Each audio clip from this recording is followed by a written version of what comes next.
Everybody, how are you? So, what's going on today?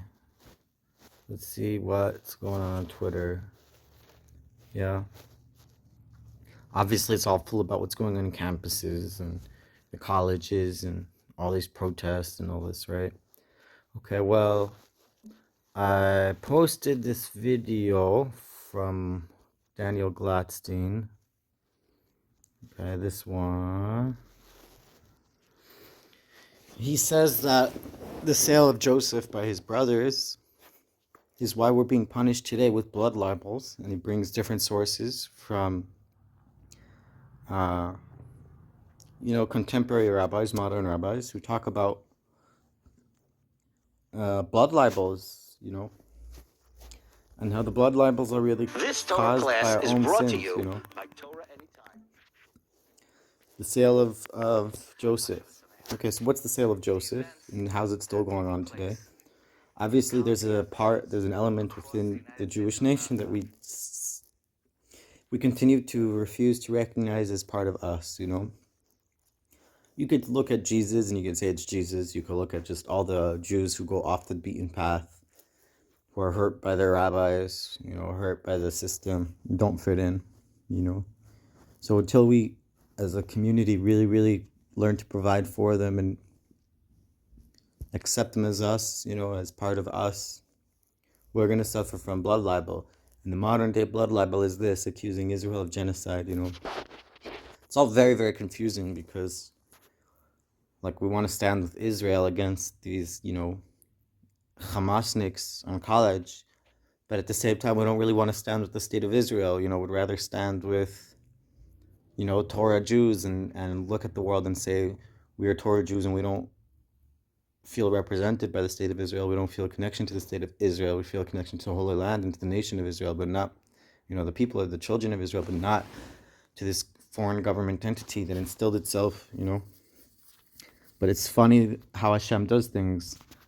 He kind of forced us to take sides with the state of Israel. Like, how funny is that? Like, Hashem is forcing us to take sides with the state of Israel, you know? Yeah, bro. I've been looking at flights. I'm looking at, like, flights. I'm trying to dip. I'm trying to get out of America. I'm gonna go to Israel, bro. I don't give a fuck, bro. I'll just have my phone and a charger, and that's all I need. I'll be homeless. I'll see my wife and kid whenever they can see me. I'll stay with them when I can.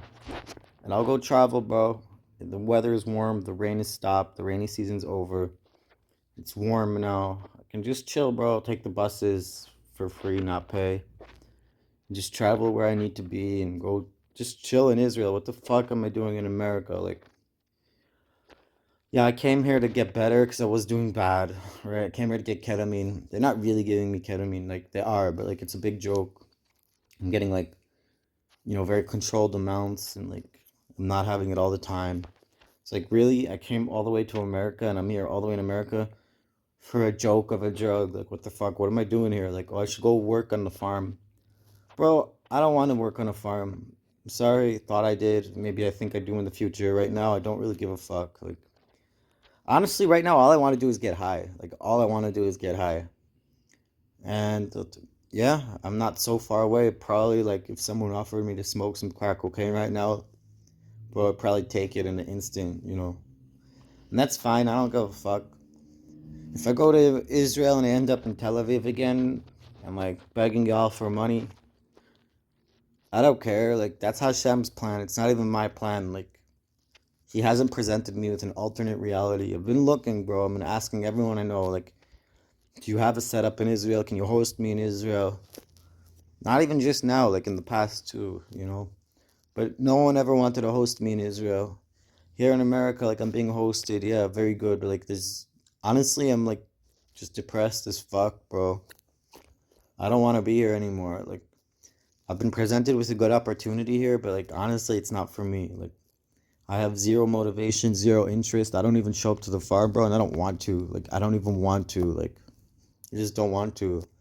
Like, when I'm high as fuck and I'm like on the ketamine, yeah, like I'm looking for action. So I want to go over on the farm, play with the dogs, maybe do some like nature work, but I don't know.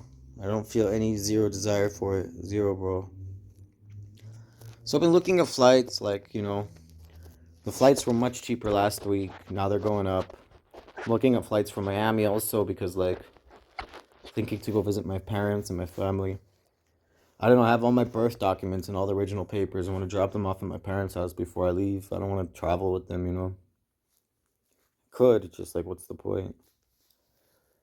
But yeah, bro, that's my deal. I'm looking to travel and get out of America ASAP. And in terms of what's going on in the universities and all the anti-Semitism, we brought that upon ourselves because we refuse to accept each Jew as a Jew. So now we're all getting attacked and we all have to defend ourselves together and defend even the nation of Israel. It's not just the children of Israel, but even the nation of Israel, this foreign entity in the land of Israel. We have to defend it. And it's funny how Hashem is forcing us to defend it. You still have a few fringe Jews, Torah Karta type Jews who are, they're still on the side of Palestine against the state of Israel. And at this point, I think it's mostly like a joke. Like, bruh, are you serious? You're gonna protest with the same people that the Hamasniks are protesting? You're gonna protest in the same protest and look like an Orthodox Jew, bro? Like, you don't represent any of the Orthodox Jews. You represent, like, who? Who do you represent, So it's confusing because their teachers and masters were very holy. Like, the Satmar Rebbe was very holy. But I don't think the Satmar Rebbe would be protesting with Hamasniks, I know he wouldn't. Also, I want to talk about, I don't know who posted it. Someone posted this video claiming that Manis Friedman is, spewing bullshit. And,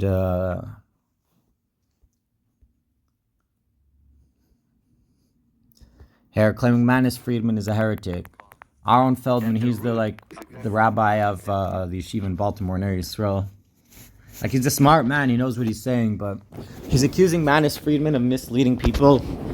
Not on purpose, he says, but he calls him an ignoramus who doesn't know Kabbalah.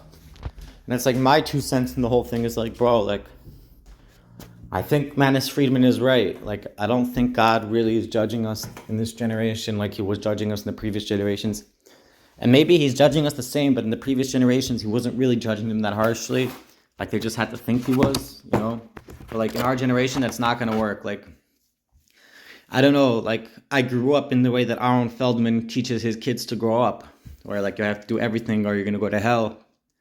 And it didn't work for me, and it didn't work for a lot of my peers. Most of us don't give a fuck anymore. We're just so, like, out of touch with that reality. We don't want to care. We don't give a fuck. So, like, a guy like Manis Friedman comes along and tells us, like, listen, you're not going to hell. It doesn't matter what you do. Hashem loves you. It scares the leadership. It scares the rabbis, and they're going to call him a heretic. But at the end of the day, he's speaking truth. Aaron Feldman's going to say he's misunderstanding that truth, but I think he understands it just fine, and it just scares Aaron Feldman because now his students can look at him and say, why do we have to do all this shit? Manis Friedman says it's okay. So it's a scary thing for Aaron Feldman and his way of living. But I think Manis Friedman is perfectly on track. He's perfectly on point. And we really don't have to be afraid of Hashem. Yeah, we're sinners. Yeah, it's fucked up. But, like, dude, we've been in exile so long. Hashem doesn't really expect anything else from us. I'm on board with that. I think Manis Friedman's right on point. I never really watched too much of his lectures, but it's my 2 cents on this.